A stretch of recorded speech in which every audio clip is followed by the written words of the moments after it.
Mi nombre es Egastes Ramsay y tengo 68 años. Anoche, durante una cena en mi propia casa, mi hijo Spencer me arrojó un vaso de agua con hielo en la cara. Lo hizo frente a su jefe, solo porque tuve la osadía de pedir una segunda porción de comida. Él creyó que estaba poniendo en su lugar a un viejo. Lo que no sabía era que esa misma mañana hice 2 llamadas que cambiarían su vida para siempre. La primera, a mi abogado, para iniciar el proceso de desalojarlo de la casa donde vive. La segunda, a un viejo amigo, para pedirle que lo despidiera del trabajo del que tanto presume. Ellos creen que soy un anciano sin poder, viviendo de su caridad. Están a punto de aprender que el hombre al que humillaron es quien realmente posee todo su mundo. Antes de contarte cómo sucedió todo, déjame saber en los comentarios desde dónde estás escuchando esta historia. Y asegúrate de darle me gusta al vídeo y suscribirte al canal si también crees que el respeto hacia los mayores no es negociable. Esta historia no comenzó con aquel vaso de agua. Comenzó semanas antes, con el frío silencioso que se había instalado en mi vida desde que me mudé con Spencer y su esposa Catherine. Después de que mi amada Vivien falleció, el silencio en nuestra casa familiar se volvió un peso demasiado grande para soportar solo. Spencer insistió en que fuera a vivir con ellos. «Es una casa enorme, papá», me dijo. «Hay más que suficiente espacio para todos». Tenía razón en cuanto al tamaño. Era una casa colonial de 5 habitaciones, en un barrio de clase alta. Una casa que yo les había comprado como regalo de bodas, imaginando que se llenaría con las risas de mis nietos. Pero ahora, la risa era un sonido raro en esos pasillos.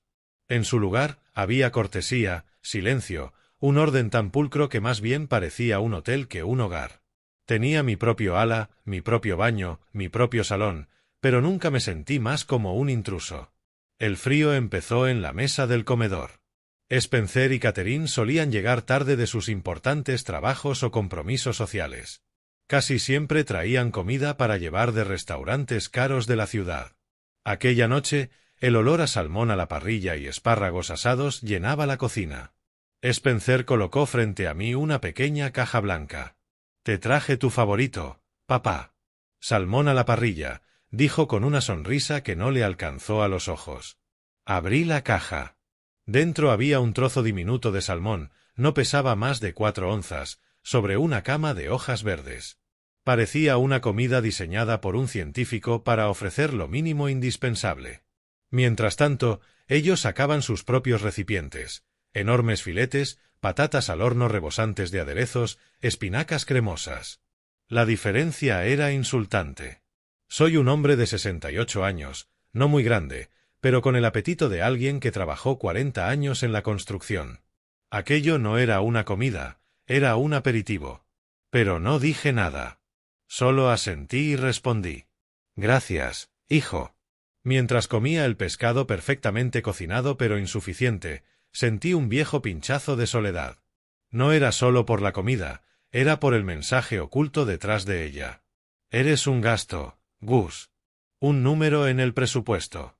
Tus necesidades son secundarias». Ya no era el patriarca, ni el proveedor, ni el hombre que se rompió las manos para darle a su hijo todo lo que él nunca tuvo. Ahora era un residente. Un dependiente. Y mi dependencia se medía en porciones de 4 onzas de salmón. Aquella noche no logré dormir. El pequeño plato me había dejado un vacío en el estómago que ni el agua podía llenar. Alrededor de las 2 de la madrugada bajé a la cocina por un vaso de leche, esperando calmar el hambre y los pensamientos que no me dejaban en paz. La casa estaba en silencio. Al llegar al final de las escaleras, escuché voces en la sala, murmullos bajos. Eran Spencer y Catherine. Me detuve, sin querer interrumpirlos. Pero al oír mi nombre, me congelé. Era la voz de Catherine, fría y afilada como el cristal. «¿Viste su cara, Spencer?» Parecía un perrito apaleado cuando vio ese pedazo de pescado. No había compasión en su tono, solo diversión cruel. Spencer suspiró. «Ya se le pasará, Kate. El médico dijo que tiene que cuidar el colesterol. Solo lo estamos ayudando». «Ayudando». Una excusa cobarde. Y los 3 sabíamos que era mentira. Catherine soltó una risa seca. «No es solo por su salud, y lo sabes. Es por el presupuesto. Sus gastos mensuales están aumentando. La comida extra, las facturas, las medicinas, no es poca cosa. Me quedé allí, en la oscuridad, apretando el pasamanos hasta que mis nudillos se pusieron blancos. Sentí el corazón como un bloque de hielo. Una línea en el presupuesto, eso era para ellos. El hombre que pagó la universidad de élite de Spencer. El que costeó su lujosa boda. El que compró la casa en la que estaban sentados. Ahora era solo una carga económica. Spencer respondió, nervioso. ¿Qué quieres que haga? Es mi padre. No puedo echarlo. Catherine contestó, con una calma venenosa. Claro que no, cariño. No somos monstruos. Pero tiene que entender que ahora las cosas son distintas. Nosotros estamos al mando. No puede esperar vivir aquí gratis sin aportar nada. Debe contribuir, o al menos ser más consciente de lo que nos cuesta. No quise escuchar más. Subí las escaleras sin hacer ruido, con los pies pesados como plomo. El hambre se había ido. Solo quedaba una fría sensación de traición. No eran mi familia. Eran mis contadores. Y acababan de calcular mi valor y encontrarlo insuficiente. En mi habitación no encendí la luz. Me senté en mi viejo sillón, el que Vivien y yo habíamos elegido juntos hace tantos años. Frente a mí, sobre la repisa, estaba nuestra foto, en nuestro 40º aniversario, apenas un año antes de que ella se fuera. Su sonrisa seguía siendo cálida, llena del amor que fue el centro de mi mundo. Al mirarla, el nudo helado en mi pecho comenzó a doler. Vivien habría estado horrorizada. Ella creía que el amor se demostraba con abundancia. Nuestra casa siempre fue un lugar de generosidad. Las ollas en su cocina nunca eran pequeñas. En esta casa nadie se queda con hambre, decía, golpeando la cuchara de madera contra una olla humeante. Aquí todos son bienvenidos. Intentó inculcarle esa misma generosidad a Spencer. Recordé cuando él tenía 8 o 9 años. Tenía una bolsa de sus caramelos favoritos y no quería compartirlos con un amigo. Vivien se arrodilló junto a él y le dijo con voz suave pero firme. Spencer, una alegría que no se comparte es solo media alegría. La dulzura del caramelo no se compara con la de ver sonreír a tu amigo. El niño entendió. Y repartió los caramelos sin dudarlo. ¿Dónde quedó ese niño? ¿Cómo se convirtió en un hombre que mide el valor de su padre en dólares y centavos? ¿Un hombre que raciona comida bajo la excusa de cuidar su salud? La mujer de la foto no reconocería al hombre en que su hijo se convirtió. Y yo, en ese momento, entendí con dolorosa claridad que yo tampoco lo reconocía. El niño que compartía dulces había desaparecido. Y en su lugar había un extraño. Un extraño en cuya casa vivía yo. La grieta final apareció una semana después, durante una ola de calor insoportable. El aire era pesado, y el sistema de aire acondicionado de mi ala de la casa, más antiguo que el principal, decidió fallar justo entonces. El aire que salía de las rejillas era tibio, casi sofocante. Le mencioné el problema a Spencer esa tarde, mientras él se apresuraba a salir para una clase de tenis.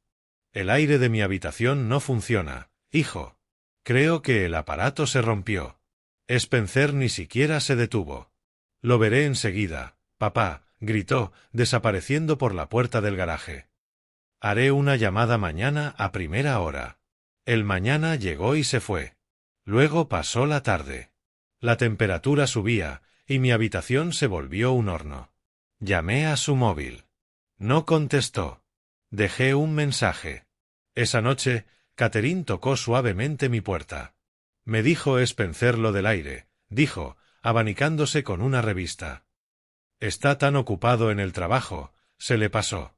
Y esas reparaciones son carísimas, ¿sabe? ¿Ha probado con el ventilador del techo?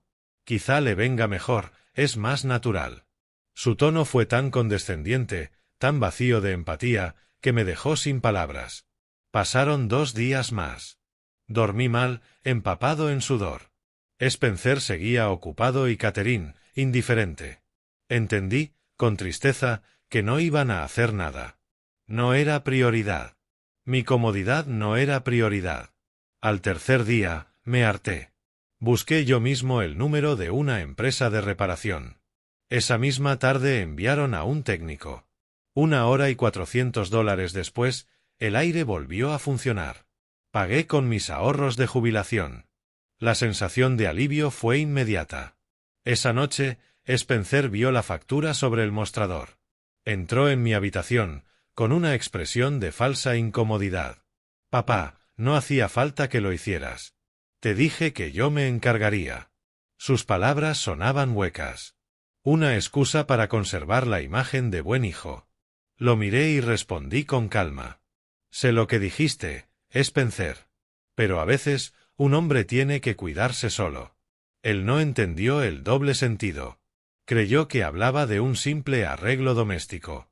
Yo sabía que era el fin de mi dependencia hacia él. El punto de quiebre llegó 2 semanas después. Spencer y Catherine organizaron una cena en casa. No era una reunión cualquiera. Los invitados de honor eran el jefe de Spencer, el señor Abernathy, y su esposa. Spencer llevaba un mes hablando de esa cena. Había un ascenso en juego.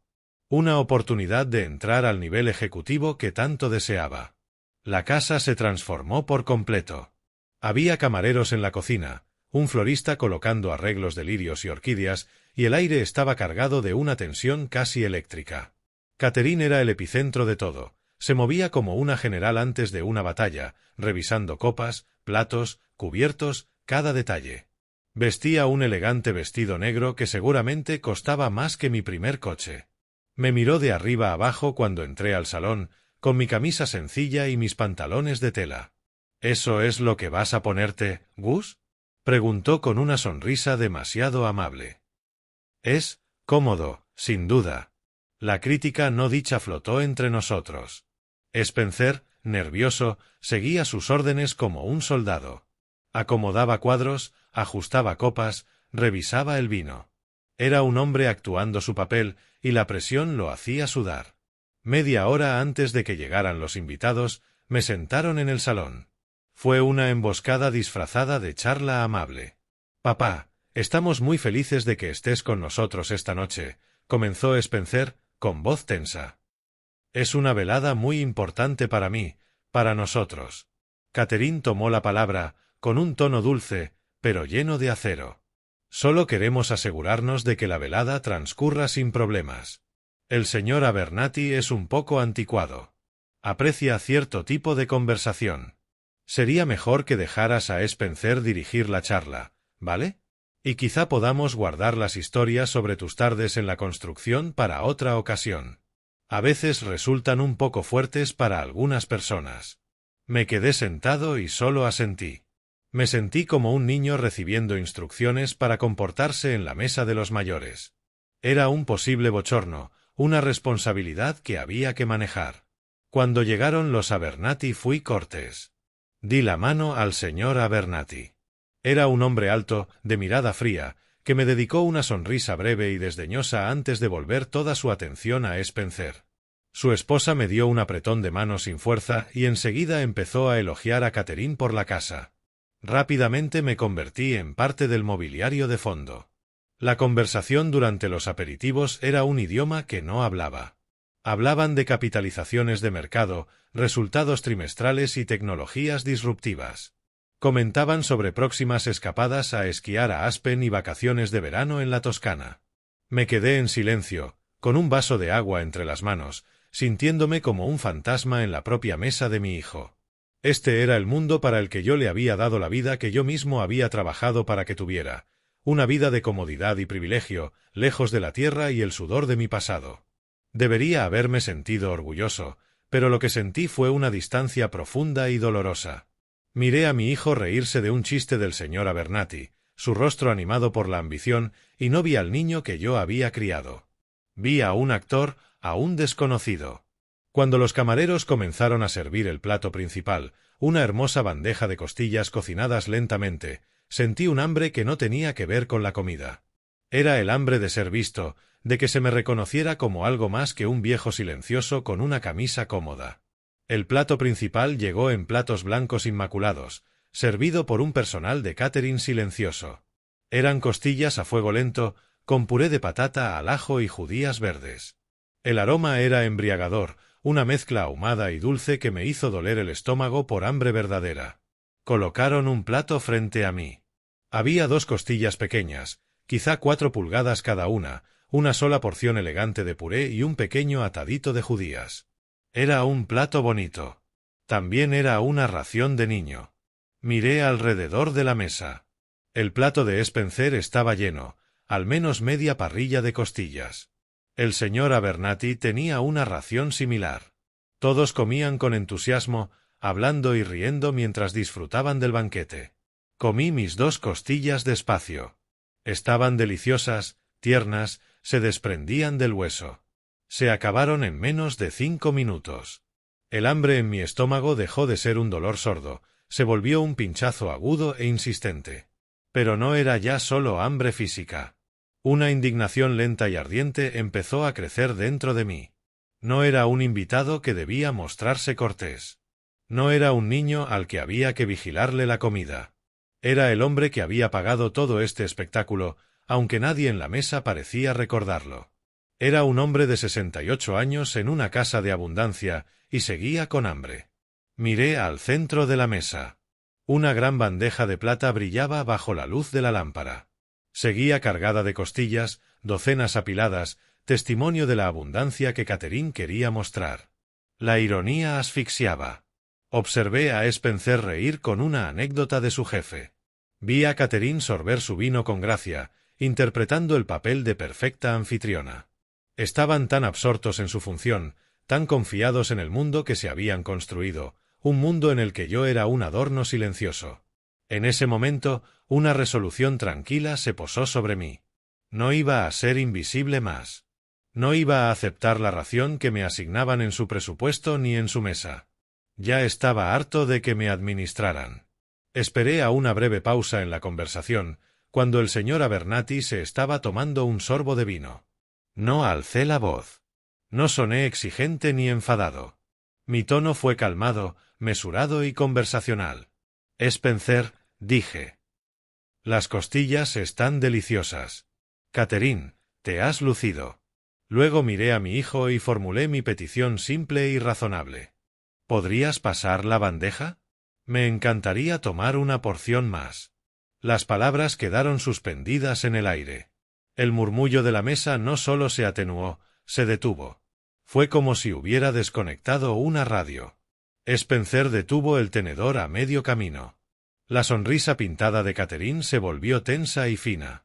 Incluso el señor Abernathy dejó de masticar y miró de mí a Spencer con una curiosidad distante.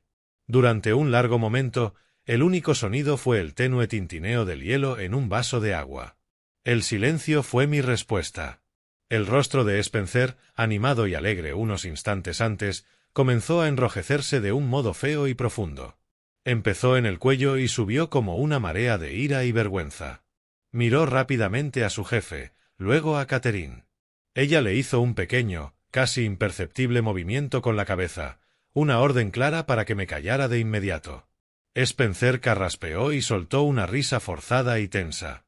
«Vamos, papá», dijo, con la voz un poco alta. «Ya has comido bastante. Tenemos que cuidar tu salud, recuérdalo». El médico dijo. Intentaba disfrazar su falta de respeto con preocupación, una táctica que había usado antes. Me pintaba como un anciano confundido que no sabía lo que le convenía. Todas las miradas en la mesa estaban ahora sobre mí. Sentí su mirada colectiva, mezcla de lástima y curiosidad incómoda. No me enfadé. No alcé la voz. Miré a mi hijo con calma, con una mirada estable. Aprecio tu preocupación por mi salud, hijo. De verdad, dije. Pero me siento perfectamente bien. El médico dijo que tenga cuidado con lo que como, no que me prive de comer. Hay mucha comida en esa bandeja. Simplemente pido una porción más. Mi calma pareció ponerle más nervioso que cualquier estallido. No estaba interpretando al padre confundido. Estaba siendo un adulto racional, y eso hacía que su negativa pareciera absurda y controladora. Catherine, viendo a Spencer titubear, saltó para rescatarlo. Su voz era empalagosa. «Gus, Spencer solo se preocupa por ti. murmuró. Además, tenemos un coulant de chocolate de postre que está para morirse. Deberías reservarte un hueco para eso. Intentaba distraerme y desestimarme, convertir mi petición en la rabieta de un niño que se apacigua con la promesa de un dulce. Ni siquiera la miré. Mantuve la mirada en Spencer. Él era quien tenía que responder. Él era el que quería ser el jefe de esta mesa. Spencer, dije de nuevo, mi voz más suave pero con una firmeza inquebrantable. La bandeja, por favor. Era un desafío directo a su autoridad frente al hombre al que desesperadamente quería impresionar. Estaba acorralado y la presión le hacía perder la compostura. Su sonrisa fingida desapareció, sustituida por un rictus. Ya basta, papá, dijo, con un gruñido bajo, sin máscaras. Dejémoslo. Estás montando un espectáculo. La acusación fue una bofetada. A mí me negaban una cortesía básica, y a mí me acusaban de provocar un escándalo. Miré a los demás comensales. La señora Abernathy contemplaba su puré como si contuviera todos los secretos del universo. Su marido, sin embargo, observaba con interés analítico. No era solo un invitado, era un juez. Y mi hijo estaba suspendido en ese tribunal. Supe que lo había empujado hasta su límite. Tenía una última cosa que decir. Me incliné hacia adelante, mi voz todavía baja, pero cargada del peso de años de decepción. Hijo, solo pedí un trozo de comida en una casa que sabes que está llena de ella. No soy yo el que está haciendo un espectáculo. Solo pido la misma pequeña cortesía que le ofrecerías a cualquier invitado. Nada más. Mis palabras fueron sinceras y la verdad de ellas fue algo que él no pudo soportar. Vi algo romperse detrás de sus ojos. La rabia performativa, la vergüenza, la frustración, todo se derritió y dejó paso a una furia pura, blanca y ciega. Su rostro perdió todo color. Sus nudillos se pusieron blancos al apretar el tenedor. No me miró a mí. Miró el vaso de cristal con hielo junto a su plato. Lo observé en lo que pareció una cámara lenta. Vi la decisión. Vi los músculos de su mandíbula tensarse. Soltó el tenedor, con una deliberación aterradora, se dirigió al vaso. La condensación goteaba sobre el mantel blanco. Sus dedos lo envolverían, la mano temblando no por duda, sino por furia. Lo alzó. Por un segundo pensé que quizá iba a beber para calmarse. Fue un pensamiento estúpido y esperanzado. Entonces, con un sonido gutural más animal que humano, se lanzó hacia adelante y arrojó todo el contenido del vaso a mi cara. El shock fue absoluto. No fue solo el frío, un latigazo que me arrancó el aliento.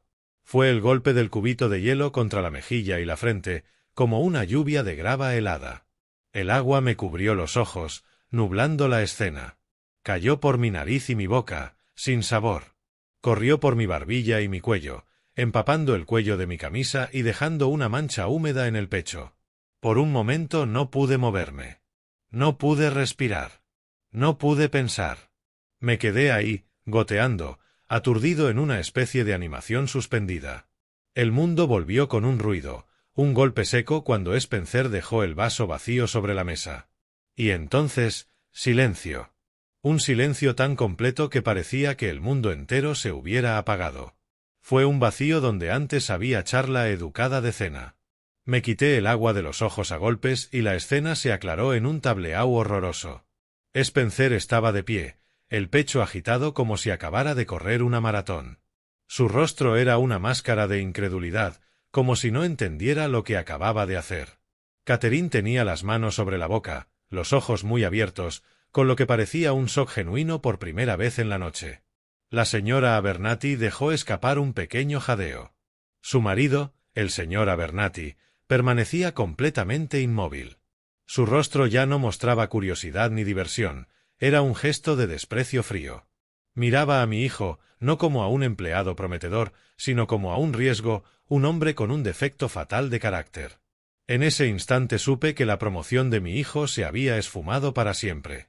La humillación me invadió, una ola de calor enfrentándose al agua fría que todavía se pegaba a mi piel. Era un hombre de 68 años siendo castigado como un niño desobediente por su propio hijo frente a extraños.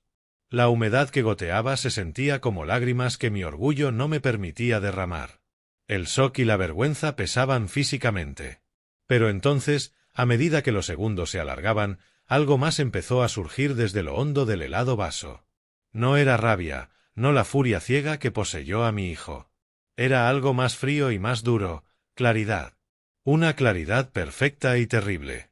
El padre amoroso en mí, el hombre que había excusado los cambios de su hijo, que se aferraba al recuerdo del niño que fue, murió en esa silla. En su lugar, nació otro hombre. Uno que veía el mundo no a través del filtro suave del amor paternal, sino por la nítida lente de la realidad. Mi hijo no solo me había tirado agua. Había hecho una declaración. Había declarado que yo no valía nada para él, que mis sentimientos, mi dignidad, mi presencia eran una molestia que había que eliminar violentamente cuando interfería con sus ambiciones. Me había mostrado exactamente quién era. Y en ese frío y claro instante de comprensión, decidí creerle. El camino por delante dejó de tratar de buscar su amor o su respeto. Eso era una senda de necios. El camino era la justicia. Era reequilibrar la balanza. Todos los activos, todas las estructuras legales, todo el poder financiero que había mantenido, se transformaron ante mis ojos. Ya no eran una red de seguridad para mi vejez, eran un arsenal. La guerra había sido declarada, y me acababan de entregar las armas. El dolor en el pecho se convirtió de una herida emocional cruda en una piedra fría y dura de propósito. Con lentitud y deliberación, alcancé la servilleta blanca junto a mi plato. No me apresuré. Cada movimiento fue sereno y medido. La desplegué y empecé a secarme la cara, los ojos, las mejillas, la barbilla. No miré a mi hijo. No miré a nadie.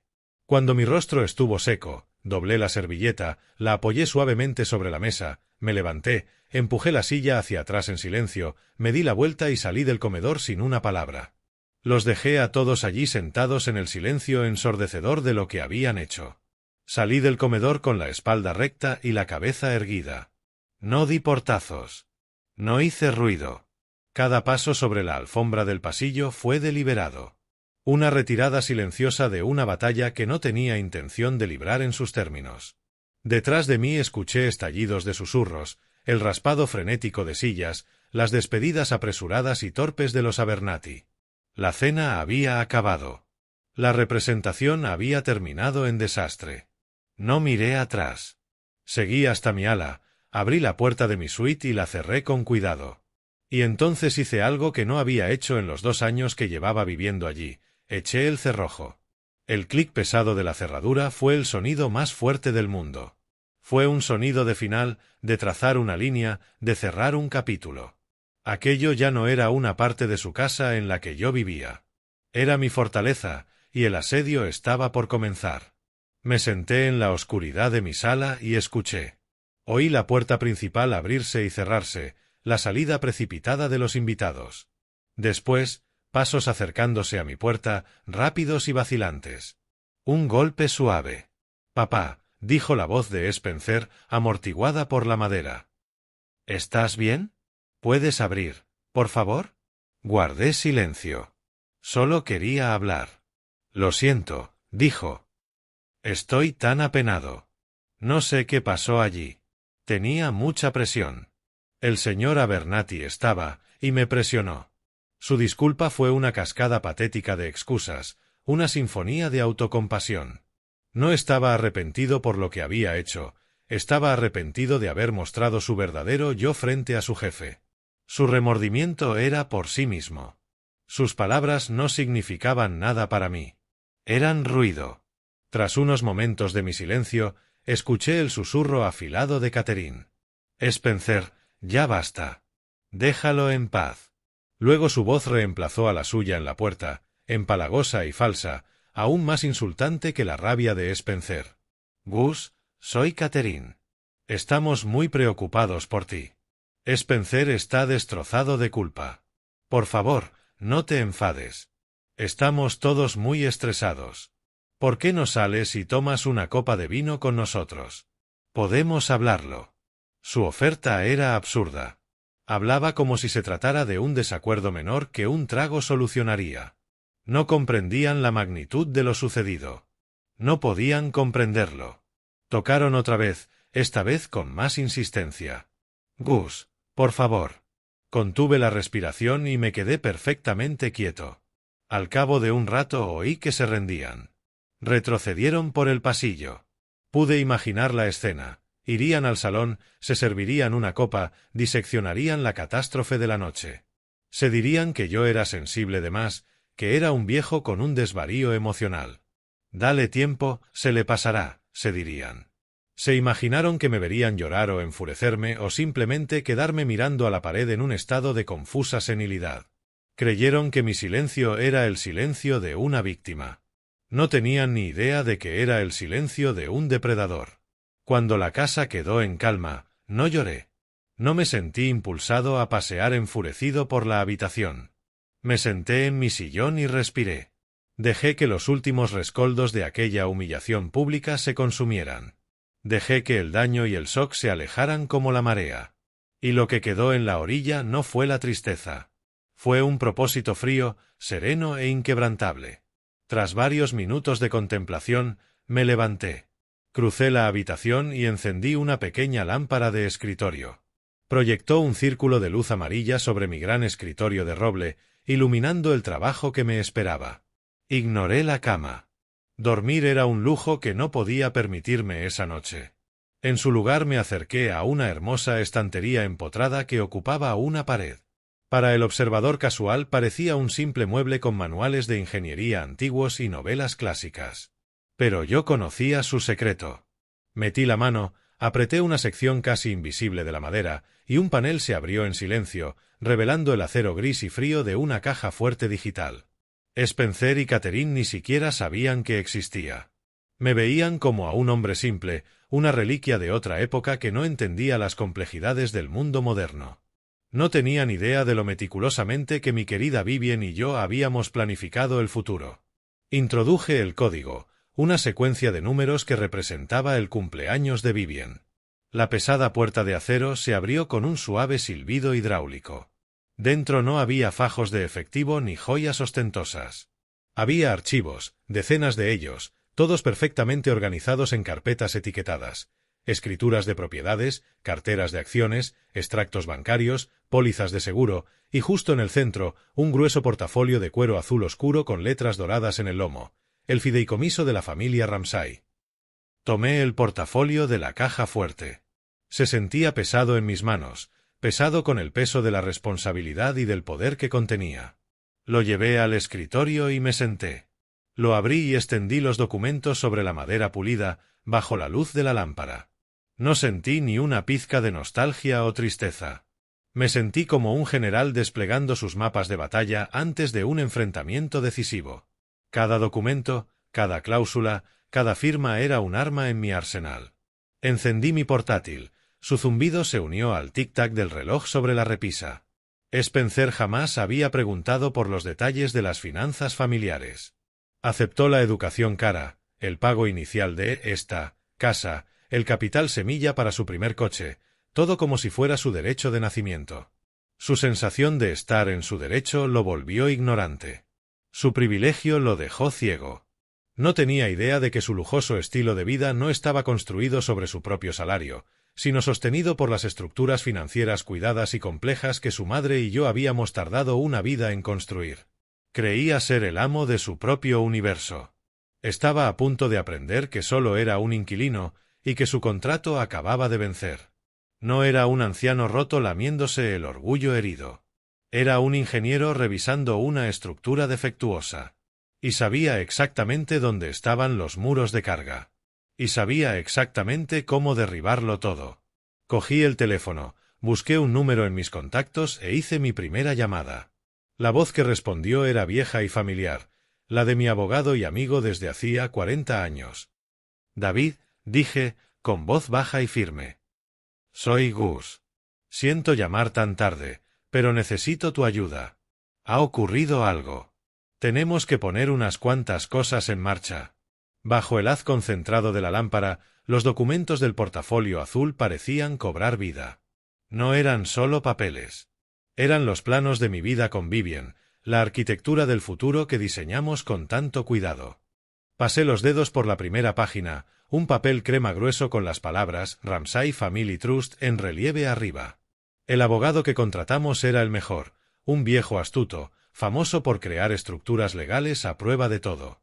Recordé el día en que Vivien y yo nos sentamos en su despacho de caoba hace 25 años.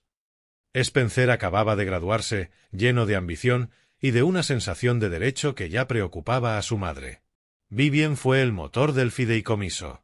Yo era un constructor, un hombre que entendía de hormigón y acero. Ella era la arquitecta del futuro de nuestra familia. La recuerdo girándose hacia mí en aquel despacho, con gesto serio. Gus, me dijo, hemos trabajado duro. Hemos sido bendecidos. Vamos a darle a nuestro hijo un comienzo maravilloso en la vida. Pero no vamos a darle un cheque en blanco. Debemos darle un mapa de ruta, no solo un destino. Tiene que entender que esta familia se sostiene en el respeto y el trabajo, no solo en el dinero. Confié en su criterio ciegamente, y ahora, al leer esas palabras, veía su sabiduría y su increíble previsión mirándome a través de los años. El fideicomiso era su obra maestra, y yo era su único custodio. Pasé las páginas. Nuestras firmas estaban en todas, la mía, firme y directa, la suya, elegante y fluida. Era un fideicomiso revocable en vida, un instrumento complejo diseñado para proteger nuestros activos y proveer a la familia por generaciones. Pero no era una herencia simple. Era un sistema de pesos y contrapesos, una brújula moral escrita en lenguaje jurídico. Me detuve en la sección titulada Fiduciarios y beneficiarios. A medida que leía los párrafos cuidadosamente redactados, la magnitud del poder que tenía empezó a revelarse. Yo constaba como otorgante y fiduciario principal, Vivien había sido la cofiduciaria. Al fallecer uno de los fiduciarios, el documento establecía: el fiduciario supérstite asumirá plena y singular autoridad sobre todos los activos y decisiones del fideicomiso. Plena y singular autoridad. Las palabras resonaron en la habitación silenciosa.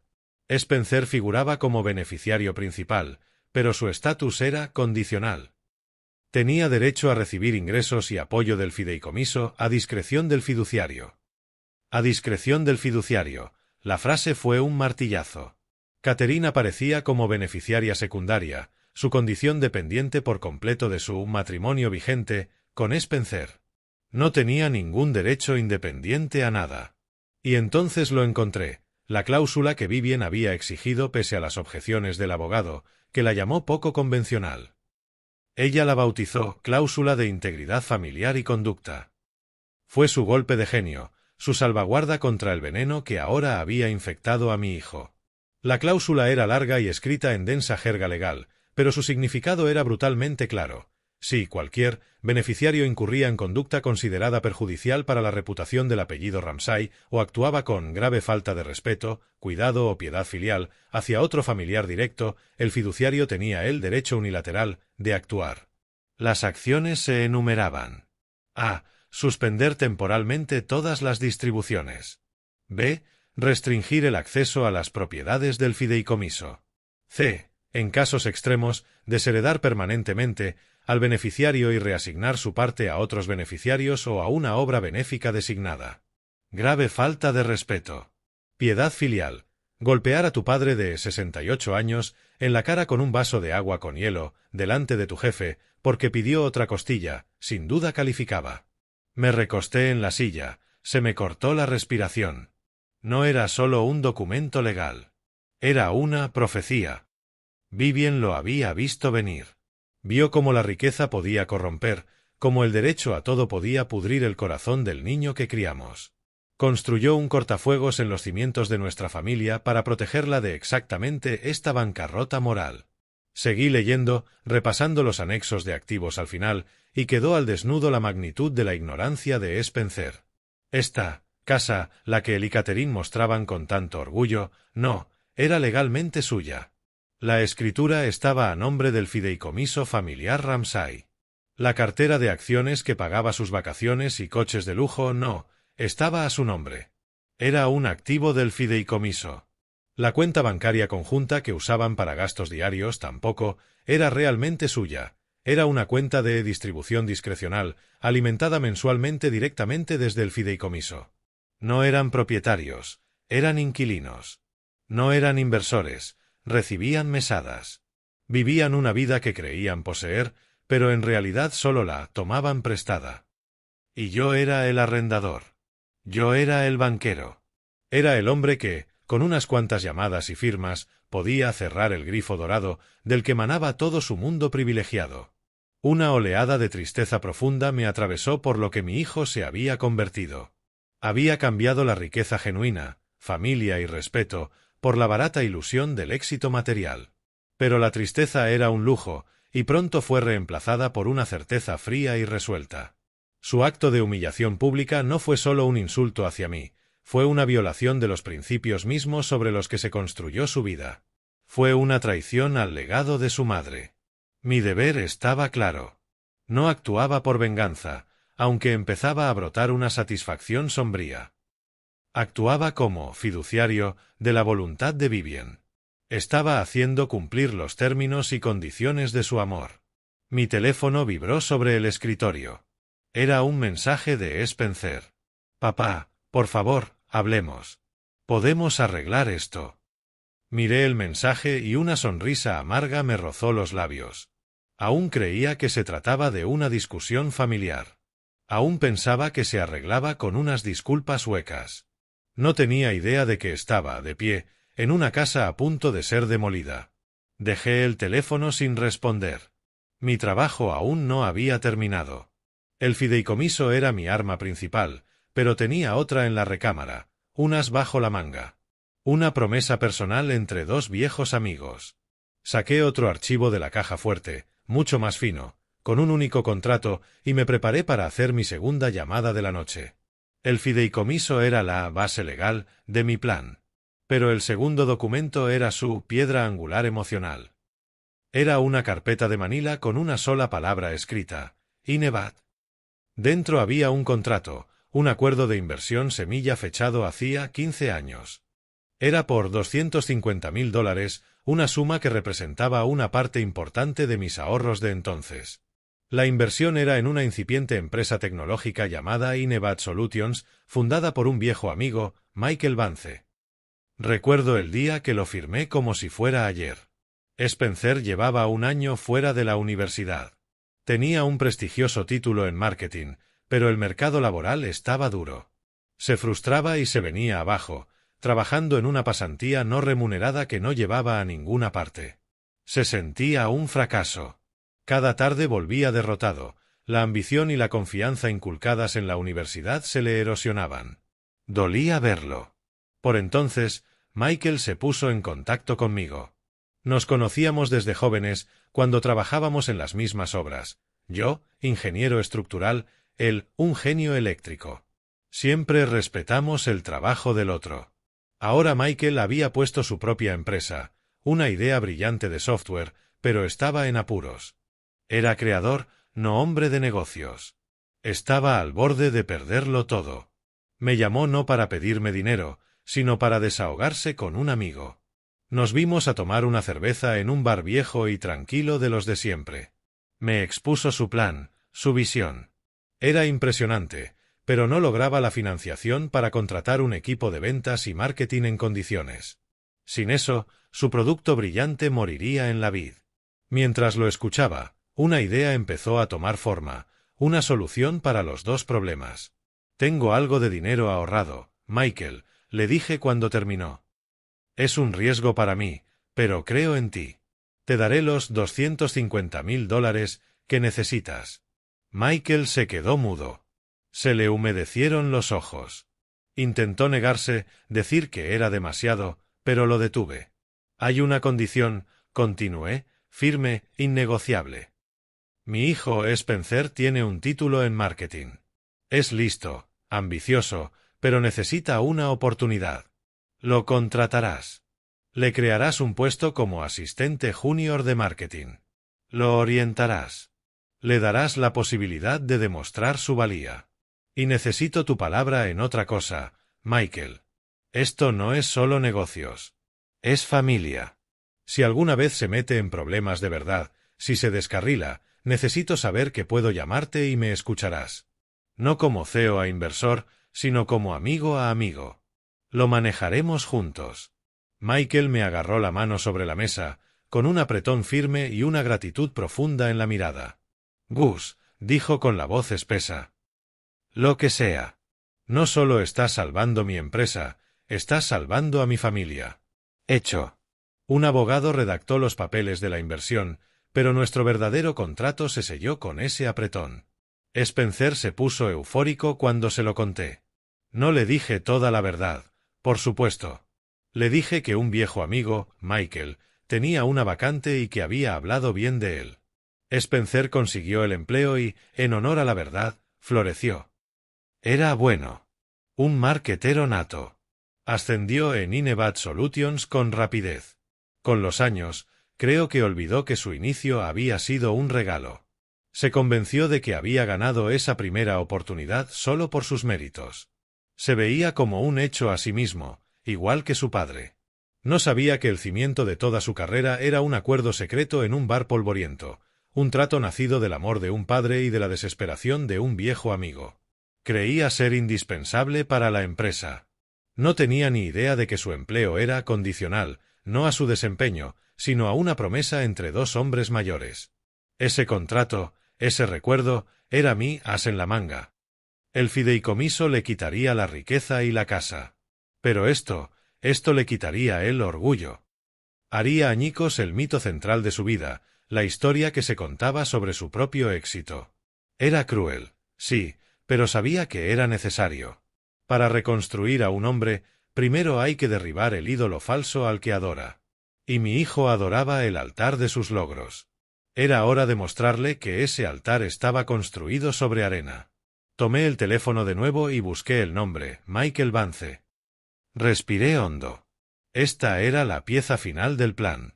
La llamada que completaría la demolición. Presioné el botón. Me quedé sentado un largo momento, con los dos documentos cruciales frente a mí como una declaración de guerra. La casa estaba completamente en silencio.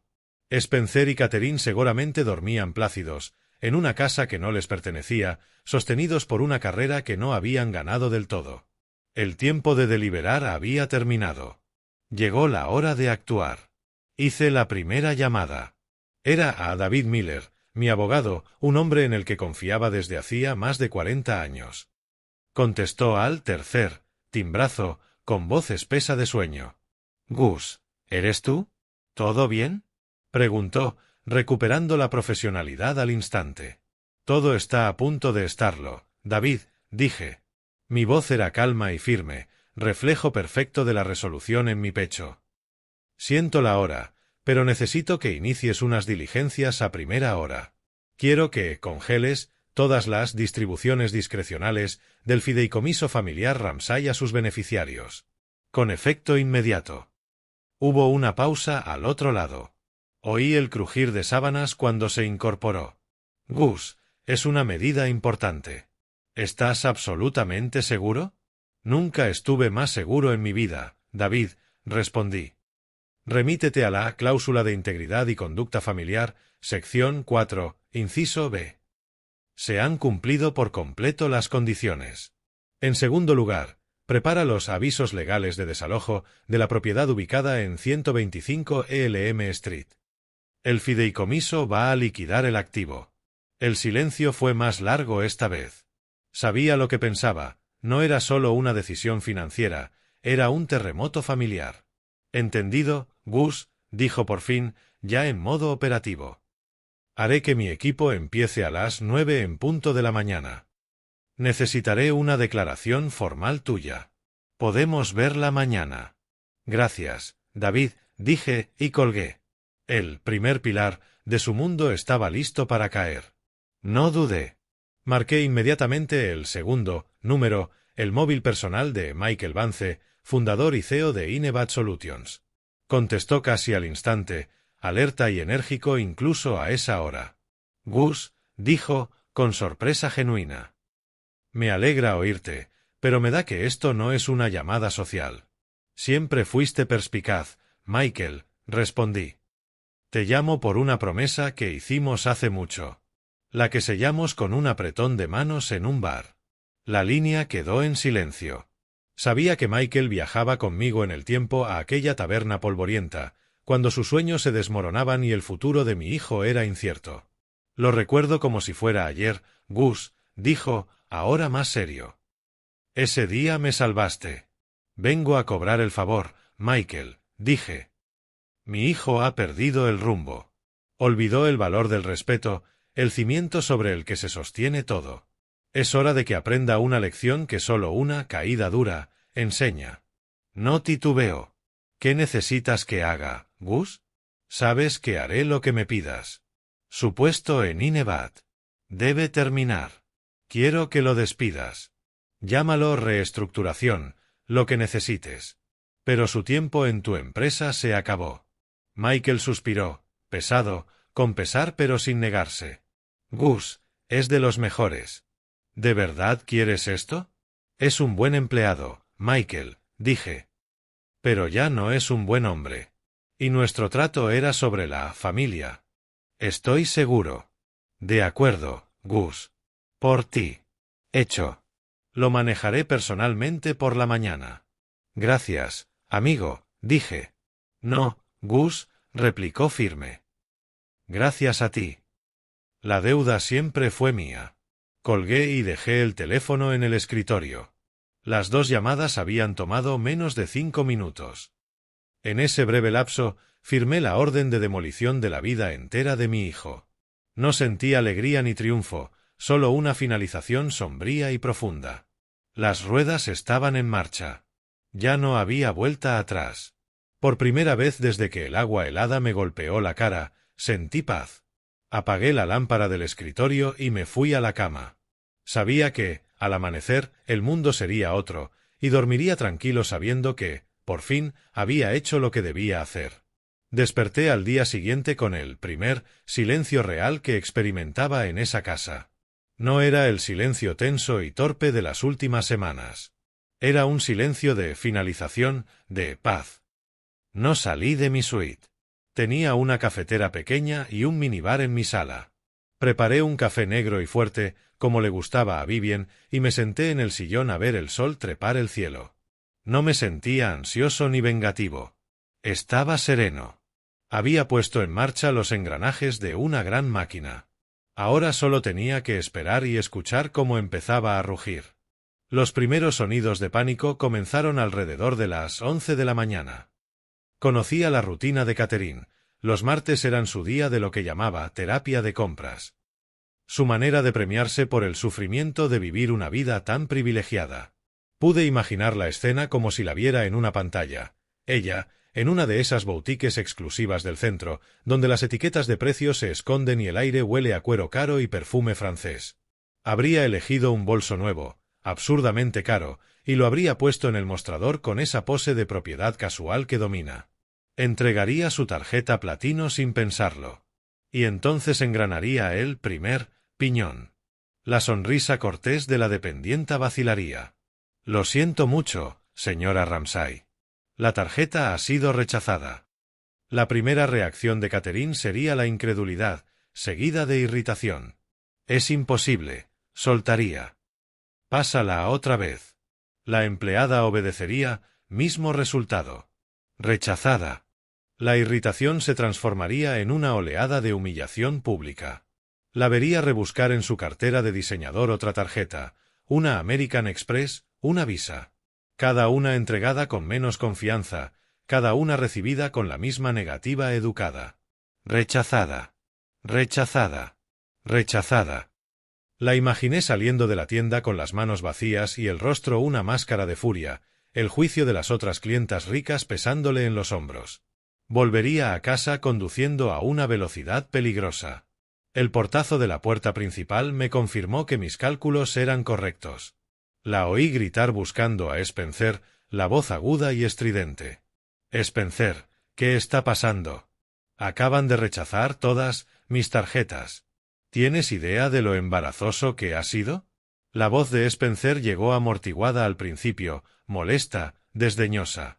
Relájate, Kate. Será un problema técnico. Llama al banco. Ya llamé al banco, idiota, chilló ella. Dijeron que el titular principal ha congelado toda la actividad. Dijeron que hablara contigo. ¿No pagaste la factura, Spencer? ¿Metiste la pata? La acusación quedó flotando en el aire. Oí el arrastre de una silla cuando Spencer, seguramente, se levantó de su escritorio del despacho en casa, molesto por la interrupción. Déjame ver, diría con un suspiro, abriendo el portátil para entrar en la cuenta bancaria principal. Este era el momento en que caería el segundo engranaje, mucho más grande. Pude oír sus murmullos airados desde el pasillo, de pronto, un silencio total. Era un tipo de silencio distinto al que me había despertado. Este estaba cargado de shock e incredulidad. Tras un largo instante, escuché la voz de Spencer, un susurro ahogado. El dinero, Kate, el dinero no está. La respuesta de Catherine fue una risa nerviosa y cortante. ¿Cómo que no está? Deja de bromear, Spencer. No tiene gracia. No está, repitió, la voz subiéndole en pánico. La cuenta de ahorro, la cuenta corriente, está todo vacío. Apenas queda $1000. Oí a Catherine abalanzarse sobre el portátil. Un pequeño jadeo. ¿Qué ha pasado? Balbuceó. ¿A dónde se fue? ¿Nos han hackeado? ¿Nos robaron? Empezarían a culparse, su frente común desmoronándose ante el primer problema real. Tú y tus gastos ridículos, la acusaría él. Y tú y tus estúpidos consejos de bolsa, le devolvería ella. Y entonces, en medio de su discusión frenética, el último engranaje encajó en la mente de mi hijo. Una realización horrenda. Espera un momento, lo oí decir, de pronto con la voz baja y helada. Mi padre. Tiene que haber sido él. Di un sorbo lento a mi café. La máquina ya estaba en plena operación, y el ruido no había hecho más que empezar. No tuve que esperar mucho. Los oí antes de verlos. Pasos furiosos golpeando el pasillo, una estampida de 2 personas. La puerta de mi suite no se abrió. Fue embestida, chocando contra la pared interior con un estruendo que quebró el silencio de la mañana. Spencer se plantó en el umbral, pálido, con manchas rojas de ira. El pelo revuelto, como si se lo hubiera tironeado una y otra vez. Seguía en sus pijamas caros, pero parecía un animal acorralado, no un ejecutivo exitoso. Catherine se quedó detrás, el rostro una máscara de puro pánico. ¿Qué hiciste? Bramó Spencer, la voz quebrándose entre furia y miedo. ¿Qué hiciste con nuestro dinero? ¿Cómo pudiste? Me trataba como a un ladrón cualquiera que se coló en su casa, no como al padre que la construyó. No me levanté de la silla. No pestañeé. Llevaba un traje gris recién planchado, camisa blanca impecable y corbata azul oscuro. En el escritorio, el portafolio de cuero con los documentos del fideicomiso yacía abierto. Miré a mi hijo histérico y no sentí más que una piedad profunda y distante. Señalé el sillón vacío frente a mí. Cierra la puerta, Spencer, y siéntate, por favor. Catherine, tú también. Esta conversación deben escucharla los dos. Mi calma pareció enfurecerlo más. ¿Sentarme? Se burló. No quiero sentarme. Quiero que devuelvas el dinero ahora mismo. Es nuestro ahorro de toda la vida. Ahí está tu primer y más básico error, hijo, dije, con voz baja y sin emoción, como quien expone un hecho simple. Nunca fue tu dinero. Nunca fueron tus ahorros. Spencer me miró con la boca entreabierta, como si de pronto yo hablara en otro idioma. Negó con la cabeza, incrédulo. ¿De qué estás hablando? De un fideicomiso. Eso es una locura. Yo gané ese dinero. Es mi sueldo de Inebat, mis bonos, mis stock options. Yo trabajé para eso. Sí, trabajaste, admití con un leve asentimiento. Tienes un empleo. Cobras un salario. Pero pareces confundir lo que ocurre con ese salario después de que te lo pagan. Verás, cuando tu madre y yo planeamos el futuro, creamos una estructura legal para proteger los activos de la familia. Se llama Fideicomiso de la familia Ramsay. Se diseñó para proveer para ti y tu futura familia, asegurando que la riqueza que construimos se gestionara responsablemente. Fue un regalo, Spencer, una red de seguridad. Estabas tan ocupado disfrutando el regalo que jamás te molestaste en leer las instrucciones que lo acompañaban. Hice un gesto hacia los papeles del escritorio. Este fideicomiso es el propietario legal de la mayoría de los activos que crees tuyos. Esta casa, por ejemplo, la escritura está a nombre del fideicomiso. La amplia cartera de inversiones que genera los ingresos con los que viven tan cómodos es un activo del fideicomiso. Incluso la cuenta bancaria principal donde se deposita tu salario es una cuenta del fideicomiso. Has vivido de una asignación muy generosa y muy bien administrada, Spencer. Una asignación que confundiste con un logro.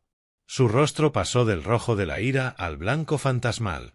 Se desplomó en la silla, como si las piernas le fallaran.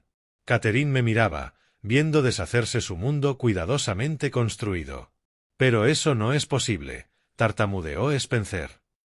Yo firmaba los cheques. Yo movía el dinero. Tenías acceso, lo corregí, suave. Acceso concedido por el fiduciario. Tu madre y yo éramos cofiduciarios. Ahora yo soy el único fiduciario. El fideicomiso me otorga plena y singular autoridad sobre todos sus activos y distribuciones. Nunca estuviste al mando, Spencer. Solo tenías la ilusión de control. Y ahora llegamos al motivo de esta situación. Tu madre era muy sabia. Le preocupaba que mucha riqueza sin valores fuertes se volviera veneno. Por eso insistió en incluir una sección especial, la cláusula de integridad y conducta familiar. Tomé la página pertinente y la sostuve para que viera el membrete oficial. Voy a leerte un fragmento. Si cualquier beneficiario incurre en conducta perjudicial para la reputación del apellido Ramsay o actúa con grave falta de respeto, cuidado o piedad filial hacia un familiar directo, el fiduciario tendrá el derecho unilateral de tomar medidas correctivas, incluyendo, entre otras, la suspensión inmediata de todas las distribuciones financieras.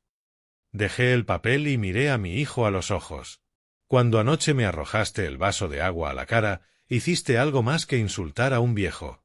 Violaste el principio central del documento legal que rige toda tu existencia financiera. Activaste la cláusula. Como único fiduciario, no solo tengo derecho, estoy obligado, por los términos que tu madre y yo creamos a actuar. Y ya lo hice. Se han suspendido todas las distribuciones discrecionales. Las tarjetas están congeladas. Las cuentas aseguradas. Desde las 9 en punto de la mañana, tu asignación está cortada. No dijo nada. No podía. La ira se extinguió, sustituida por el horror naciente de la verdad. No había estado peleando con su padre, estaba peleando con la ley y había perdido. Cerré el portafolio con un leve golpe final. Esto no es un castigo, hijo, dije, sereno pero firme. Es una consecuencia. No se trata de mis sentimientos heridos. Se trata de las reglas que nunca te molestaste en aprender. Spencer me miraba con incredulidad y pavor mezclados. Intentó hablar, pero solo salió un sonido estrangulado. Parecía un hombre al que le dijeron toda la vida que el cielo era verde y ahora lo obligan a mirar arriba.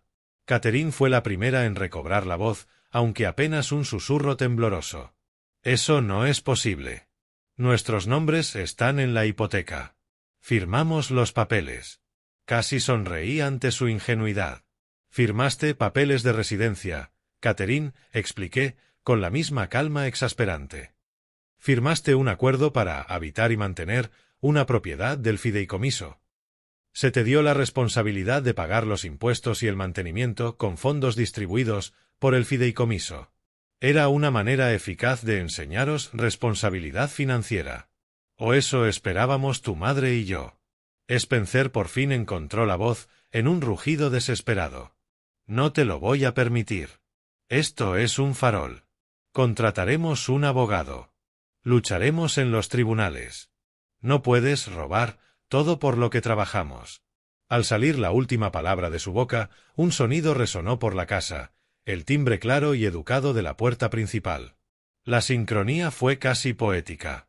Ambos dieron un brinco, tenían los nervios como cuerdas tensas. Yo no me moví. Solo miré a mi hijo. Será mejor que atiendas, Spencer, dije. Es para ti. Me lanzó una mirada suspicaz. Luego giró y salió disparado, Catherine tras él, nerviosa. No necesitaba ver lo que pasaba, lo había planeado. Escuché abrir de golpe la puerta. Una voz masculina, formal y profesional. ¿Es usted Spencer Ramsay? Un segundo de silencio y la respuesta confusa de Spencer. Sí, yo soy. Soy oficial del tribunal, señor. Vengo a notificarle legalmente. Oí el roce de un sobre al entregarse. Imaginé la confusión tornando en ira mientras lo rasgaba y leía las primeras líneas. Luego, un portazo. Un instante después, Spencer reapareció en el umbral de mi despacho, agitando el documento oficial, una hoja que acababa de destrozar el segundo pilar de su mundo. Su cara ya no estaba solo furiosa, era una mueca de pánico salvaje.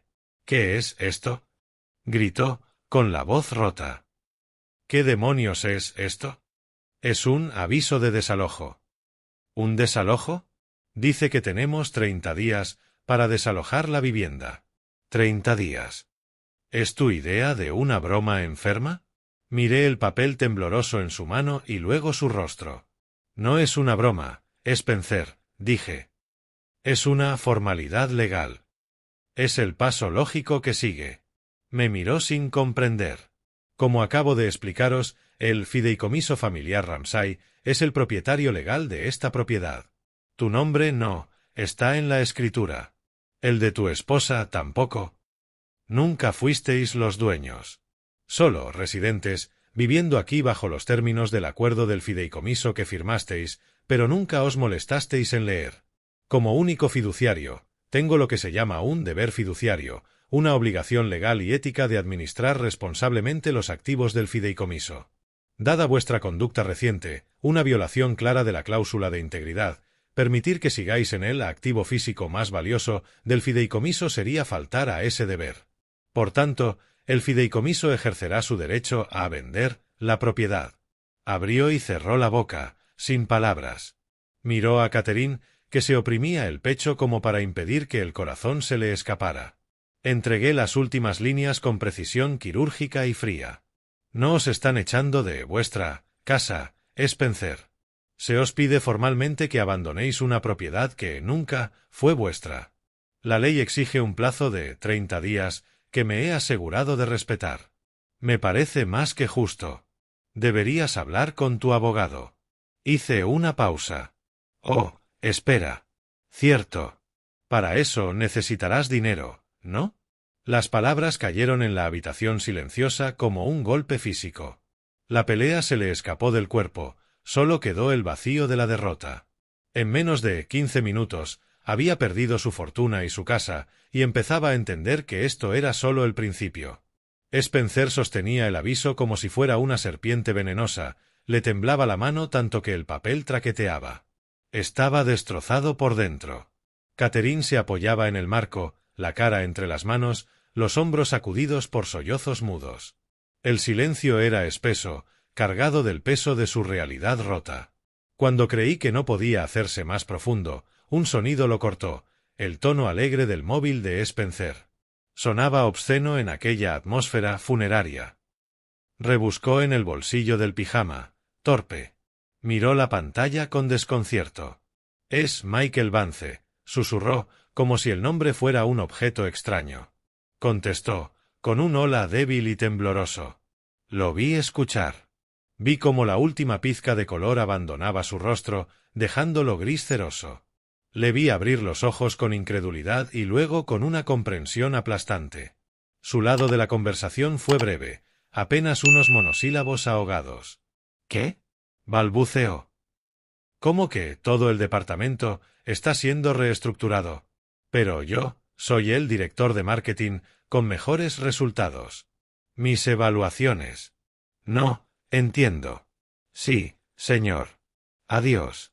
Bajó el teléfono, el brazo cayéndole como si pesara 1000 libras. Parecía no respirar. Era Michael, dijo al aire, con voz muerta. La empresa está reduciendo plantilla. Han eliminado mi puesto. Mi trabajo se acabó. Alzó la cabeza lentamente y sus ojos vacíos por fin encontraron los míos. La última pieza del rompecabezas encajó para él, una imagen total y horrenda de su propia caída. «Eso también fuiste tú», susurró. No lo negué. Asentí despacio, con deliberación. «Sí, hijo. También fui yo». Me levanté por primera vez desde que habían entrado. Ya no era solo el fiduciario. Era un padre a punto de dar la lección más importante de la vida de su hijo. «¿Crees que esto iba de dinero o de propiedades, Spencer?», comencé, con voz serena pero llenando la estancia. «¿Crees que iba de vengarme por un momento de irrespeto? Te equivocas. Nunca fue por eso. El dinero, la casa, son herramientas. Se pueden ganar, como acabas de aprender, se pueden quitar en un instante. Estabas orgulloso de tu carrera, de ser un hecho a sí mismo que escaló en una empresa prestigiosa. Pero nunca fuiste hecho a ti mismo. Tu carrera se construyó sobre una base que ni sabías que existía, el amor de un padre y la lealtad de un viejo amigo. Una base que jamás reconociste ni agradeciste. Durante estos últimos años, tú y tu esposa me tratasteis no como a un padre, sino como a una línea del presupuesto, un gasto que gestionar y minimizar. Racionasteis mi comida en mi propia casa. Ignorasteis mis necesidades básicas. Me hicisteis sentir un fantasma, una carga. Valoraste más la opinión de tu jefe que la dignidad del hombre que te crió. El vaso de agua que me tiraste fue gratis, Spencer. No te costó nada, entonces. Pero la lección que te doy ahora te costará todo lo que creías poseer porque tienes un malentendido fundamental del valor. La verdadera valía no está en tu cuenta bancaria. No está en el cargo de tu tarjeta de presentación ni en los metros cuadrados de tu casa. La verdadera valía está en tu carácter. Se mide por cómo tratas a quienes te amaron hasta traerte a la existencia. Se mide por el respeto a quienes allanaron tu camino. Me faltaste al respeto. Pero, peor aún, faltaste a la memoria de tu madre, la mujer que te enseñó a ser bueno y decente. Fallaste su prueba, hijo. Fallaste todas las pruebas de carácter que tuviste delante. Te he quitado la casa, el dinero y la carrera. He arrancado todo detrás de lo que te escondías. Ahora no queda más que tú. Un hombre sin nada. Sal ahí fuera y descubre cuánto vale eso. Sal y, por primera vez en tu vida, construye tu propia mesa. 2 semanas después, estaba sentado en la calma silenciosa de la sala business del Aeropuerto Internacional JFK. La butaca de cuero negro era más cómoda que cualquier mueble de la casa que acababa de dejar atrás. A través de los ventanales del suelo al techo veía despegar y aterrizar aviones gigantes, movimientos lentos y gráciles contra un cielo azul limpio. Una melodía de jazz suave flotaba por altavoces ocultos, y el aire olía a buen café y a posibilidad. Bebí un sorbo de mi trago, un excelente single malt, un pequeño lujo que ya no tenía que justificar ni ocultar. Por primera vez en años, sentí una paz profunda. La tormenta había pasado. La demolición estaba completa. El silencio en el que me sentaba ya no era el de la tensión o la ausencia, sino el de la serenidad. Saqué el billete del bolsillo interior de mi blazer de viaje. No necesitaba revisar ni vuelo ni puerta. Solo quería mirarlo una vez más. El destino aparecía en letras negras y en negrita, Acraana. Era el lugar que Vivien y yo siempre soñamos visitar, un viaje de regreso a unas raíces que solo habíamos leído en libros. Y justo debajo del destino estaban las 2 palabras más hermosas que jamás había leído, solo ida. Esto no era unas vacaciones. Era una reubicación. No huía de mi antigua vida. Caminaba hacia una nueva. No sentía culpa ni rencor. Había tomado mis decisiones con la frialdad clara de un cirujano. La operación fue dolorosa, pero necesaria, para extirpar la enfermedad del irrespeto que envenenaba a mi familia. Había cumplido mi deber como custodio del legado de Vivien y había cumplido mi último deber como padre, darle a mi hijo lo único que nunca tuvo, un fondo de roca, desde el que construir su propia vida. Si lo hará con integridad y carácter ya no es asunto mío. Mi trabajo había terminado. Un anuncio cortés resonó en la sala, avisando el embarque. Apuré el scotch, el calor extendiéndose por el pecho. Me levanté, tomé mi equipaje de mano y caminé hacia la puerta de embarque. Cada paso era ligero, sin cargas. No subía solo a un avión, caminaba hacia el resto de mi vida. Y lo hacía por mí y por Vivien.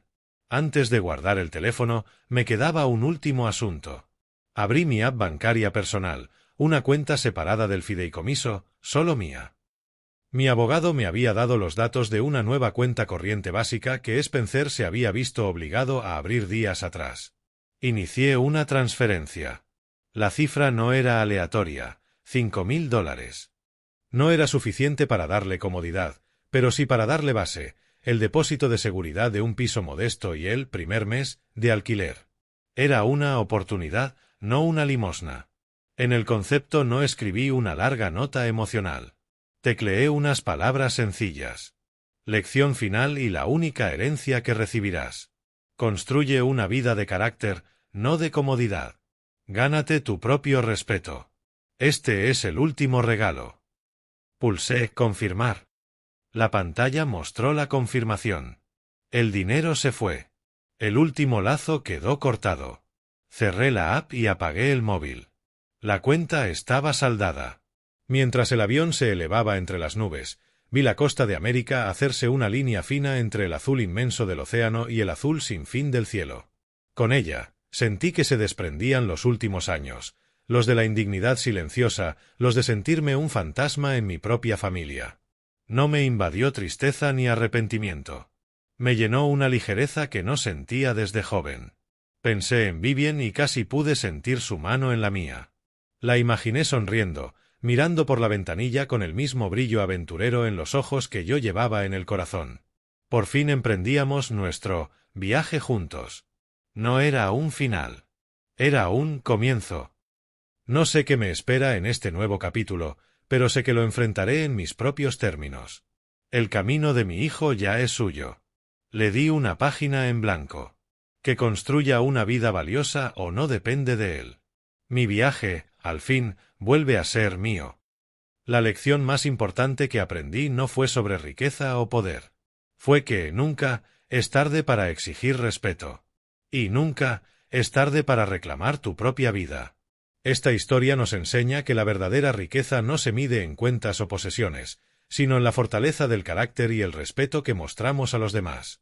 A menudo perseguimos la ilusión del éxito, olvidando que una vida edificada sobre el derecho a todo y el irrespeto es un castillo de naipes, listo para caer. La herencia más valiosa que podemos recibir o dar no es dinero, sino la sabiduría de distinguir lo que realmente importa.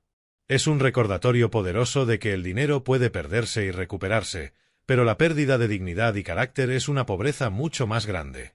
¿Qué habrías hecho tú en mi situación? Te leo en los comentarios.